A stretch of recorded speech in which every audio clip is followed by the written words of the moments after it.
Ever find yourself sitting at a crowded dinner table, surrounded by laughter and clinking glasses, yet feeling like you're drifting in the middle of the Atlantic Ocean? You're nodding at the right times, laughing at jokes that aren't actually funny, and checking your watch every 4 minutes like it's a countdown to a prison break.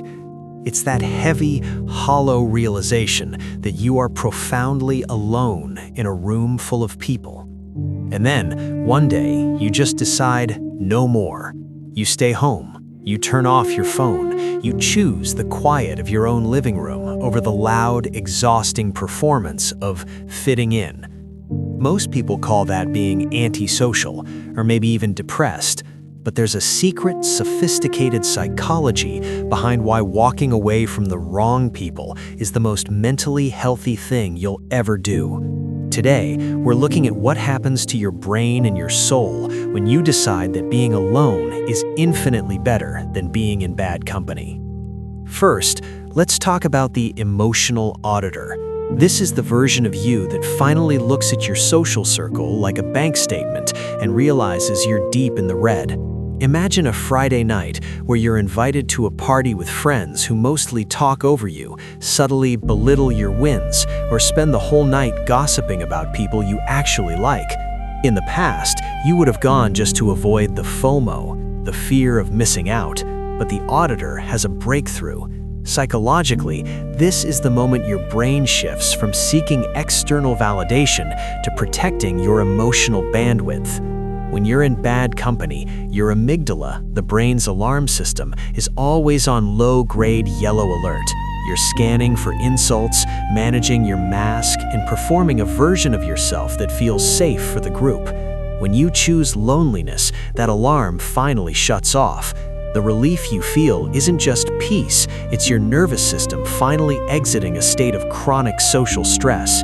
It turns out, your comfort zone isn't a place of stagnation, it's a recovery ward. Then, there's the authenticity architect. This is the profile of someone who realizes that bad company was actually erasing their personality. Think about that one group of people where you always feel like you have to tone down your excitement, hide your weird hobbies, or agree with opinions you secretly find repulsive. Over time, this creates identity erosion. You start to forget who you are when no one is watching. But when you choose solitude, you enter a period of radical self-discovery. Without the constant social mirroring of the wrong people, your brain starts to rewire its own preferences. You start listening to that weird music again. You find yourself thinking thoughts that aren't filtered through the lens of, will they think I'm cool? This is the psychology of self-concept clarity.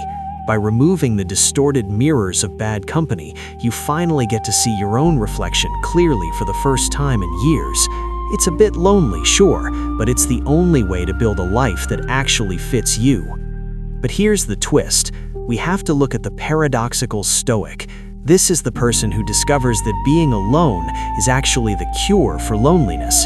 It sounds like a Hallmark card, but the science is fascinating. Being in bad company creates a specific type of social pain because it highlights the gap between the connection you need and the connection you're getting. It's like being thirsty while standing in the middle of a saltwater ocean. The more you drink, the more dehydrated you get. When you choose to be alone, you remove the expectation of support from people who can't give it.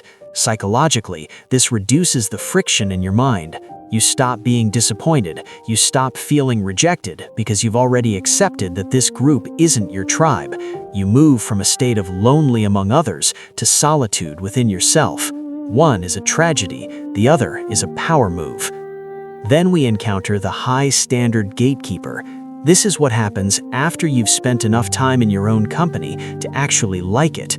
Once you've experienced the quiet bliss of a Saturday morning where no one is judging you or draining your energy, the price of admission to your life goes up. You become incredibly selective. You realize that for someone to interrupt your peace, they have to bring something more valuable than the silence you've cultivated.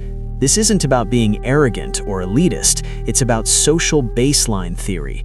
Your brain has established a new baseline of calm, and you're no longer willing to let toxic or filler relationships disrupt it. You'd rather wait months for one genuine connection than spend one more night at a table where you have to pretend to be someone else. You've traded quantity for a very specific, high-quality kind of peace. So where do you stand in this social audit? Are you currently sitting in bad company because the silence of being alone feels too loud? Or have you already crossed over into that space where your own company is the safest place you know? Choosing loneliness over the wrong people isn't a sign that you've given up on the world, it's a sign that you've finally started showing up for yourself. It's the moment you realize that fitting in is a poor substitute for belonging, and sometimes you have to belong to yourself before you can belong to anyone else. If this exploration of the inner life hit home for you, maybe it's a sign to clear your schedule this weekend, not because you have to, but because you want to. We're here to look at the hidden patterns of why we do what we do. If you're finding value in these reflections, feel free to join us as we keep peeling back the layers of the human experience. How does the idea of choosing loneliness land for you? Is it a terrifying thought, or does it sound like a long overdue vacation? Let's talk about it in the comments.